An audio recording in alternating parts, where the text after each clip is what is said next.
So each module is set up, each number sense strategy is set up with draw and solve and retrieval practice. So draw and solve is extra practice, and there are about 8 different sections of this where students can work through and draw and solve different problems. You don't have to do all of them. There's just lots of flexibility there for you as a teacher to be able to pick some numbers. Students don't write on this page either. This is just purely for a teacher to record. So you would actually present the numbers and they would record into a scrapbook.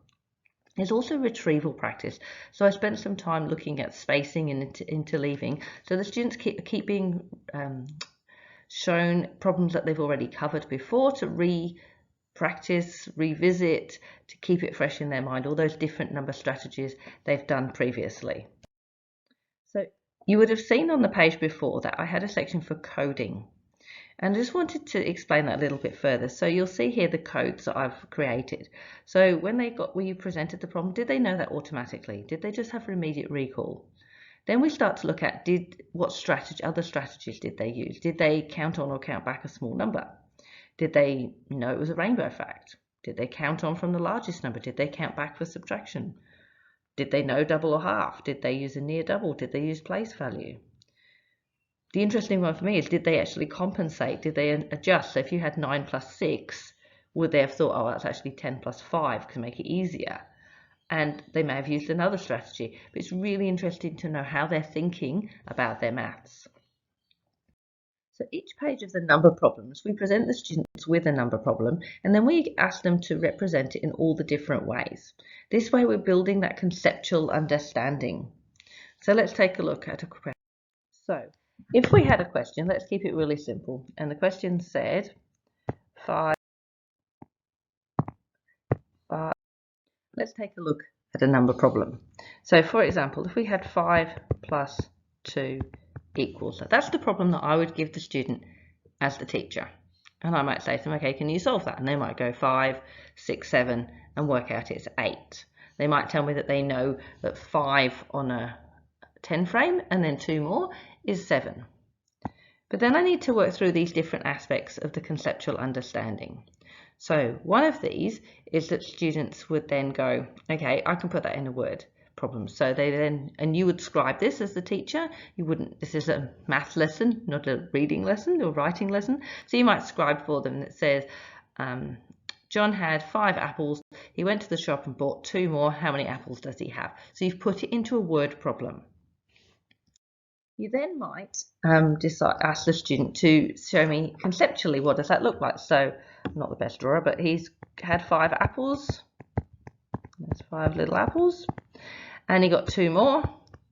How many apples does he have now? So we've shown that now in a picture form. Remember, we're always trying to go back to the concrete as far as possible, or the pictorial, to help students have a vision of what they need to be able to see.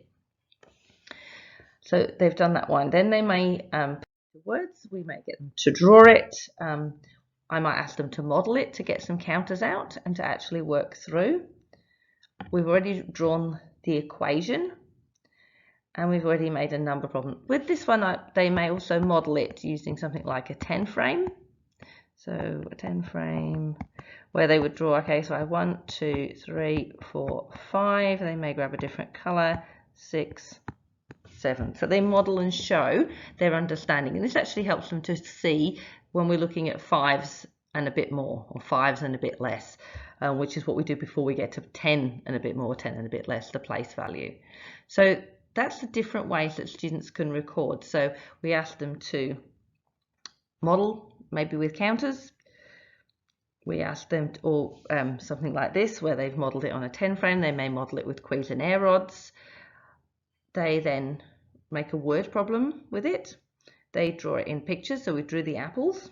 They write the equation, so we did that right at the very beginning, and then we also then made that into a number story. We can also do it in just in a sort of a word story too. So 5 counters plus 2 counters makes 7, which is slightly different to John went to the shop and he had 5 apples, he got 2 more. How many does he have now? That starts to take it into a real world context, whereas the other one is purely just talking about the concrete materials you see on the table. So I hope this helps you to understand how we go about doing the number problems section. It's really a lot more than just solving algorithms, and there's lots and lots for you to do from the book, lots of options to do with practicing the concept you're working on, but also to go back and do retrieval practice of the problems you've already solved. Take a look at mathtastic.com.au for more information and find out where you can buy your copy of Mathtastic.